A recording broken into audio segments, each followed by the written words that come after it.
What is the show is called my like Unorthodox Life, right? Yep. And then when did it come out officially on Netflix? July 14th. Okay. And I was telling you about it, like I literally started watching it, and then 2 days later you guys hit me up, and then I was like, yeah, we got it. Let's run a podcast, and we've all just started watching the show. I think I'm on episode 5. I'm Okay. on 4 right now, but I like started watching it because we knew you were going to come on, and like the beginning of the show was just talking about like 69ing and sex right off the bat. So yeah, my mom. It got us like tied in, so we were like, I'm like, oh, so this is what they're going to be talking about. Okay, so it's like kind of uncensored. It's more like a nice reality TV show. So Berkley's like, I'm in. I'm in. I'm in. Yeah. They want to get you hooked in right at the beginning, and they chose that scene.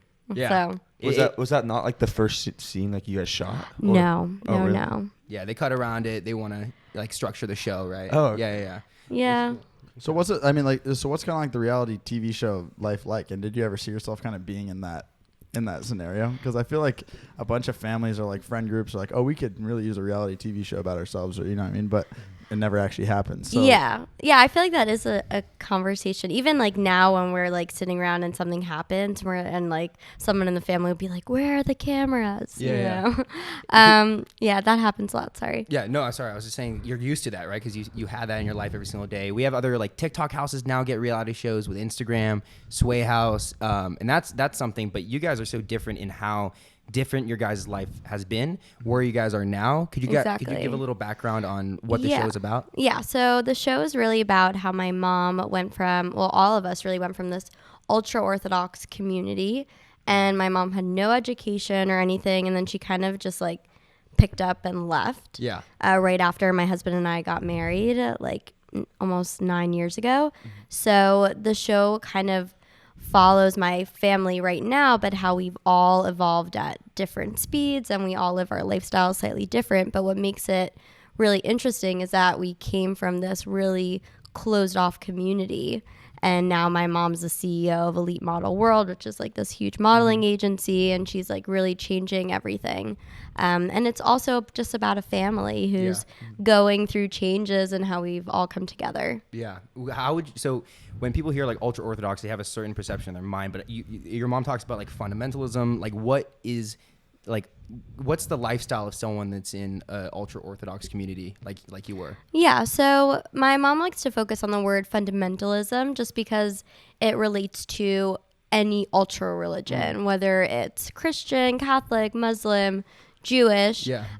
Like in any sense, you have like all these really intense rules, and you're kind of closed off from the outside world and other things and other opportunities. So that's why she likes to focus on that word, because she doesn't want it to be about Judaism specifically. Yeah. It's really about any ultra religious community.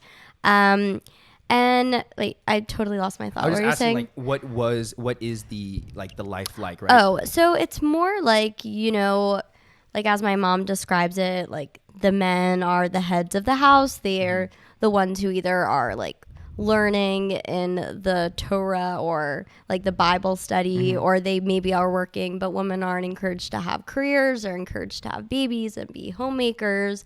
So it's kind of like a more outdated look on society right now. And you really don't really have like that touch with the outside world, because a lot of people don't have internet. They don't watch TV. The kosher phone, right? A kosher phone. Yeah, like that's like a literally a real thing. My husband had that in Israel, like when he was there. You can only just call like your parents? You can only call and text people. There's no internet. Okay. Some of them don't even have like cameras on them. Okay. So like it's literally just like one form of communication. Like that's it.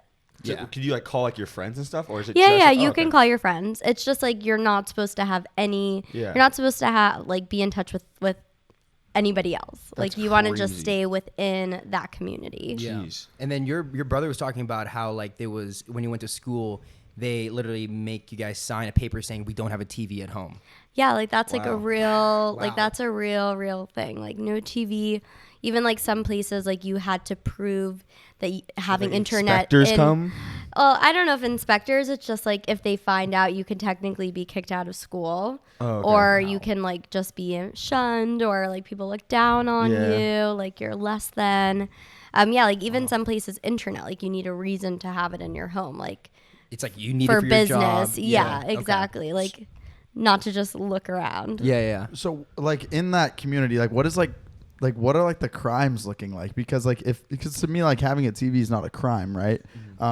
But like in in that community, like it seems like it is. So like, are people committing like actual like real crimes, or are they like more just kind of like stuff like, and who's enforcing that and stuff? Like what's I guess like I think it's people like judgment. I think that's what really enforces it. Like if let's say it's like the look they give you. When yeah, you're the look by. your reputation. Like let's say from where I come from, like when you're turn 18, like you're ready for marriage, so like you're not going to be able to get a good boy because your name is going to be tainted. Like you weren't allowed to like, I never like had a boyfriend. I never talked to boys. Like I was in a strict all girls high school, so you couldn't hang out in any of the spots where like you could possibly interact with the opposite sex. Like that was an absolute no.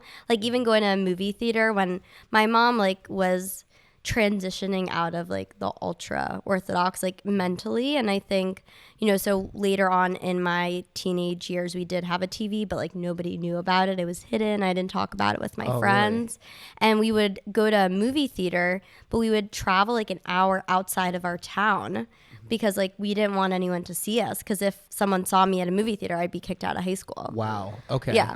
And then I mean, so the first episode, right? The huge part of the story. You couldn't even like if you were a kid, you couldn't even watch like the Avengers like in the movie theaters and stuff like that. No, like not. I mean, if you were watching it, it wasn't in your town. You had to go out because you didn't want anyone to know. Like, do you feel like you kind of like if people your age like have like, do you feel like kind of an issue like relating with people like that your age? Because like you like have missed out on. Yeah, like certain things. I think like my friends will sometimes laugh when I tell them something about like how I never knew about this or I never experienced it, and they're like, "Oh, like what's an example so sweet." of that? Just I feel like some like a lot of like pop culture things, like what they grew up with, like whether it's like video game stuff or like Nintendos and random like shows that everyone watched when they were kids, and I'm like, I didn't see that. Yeah. As kids, we always watched like Zach and Cody, Jesse. That's something I we started relate watching that in high school. Okay, so you caught up. And we all had like iPods and stuff. Like I had like all the iPods, like everything. Never had that. No, like not until like later on, and if I had it, it was like only Jewish music because you weren't allowed to listen to non-Jewish music. Yeah. I remember like I once like sneaked the radio into my room when I was in high school, and I remember feeling like really rebellious because I was listening to like English music, which was bad for you. Yeah. Like even in high school in our play, we only had classical music. Okay. Like old Beethoven, like like that was allowed. But yeah, it was really intense.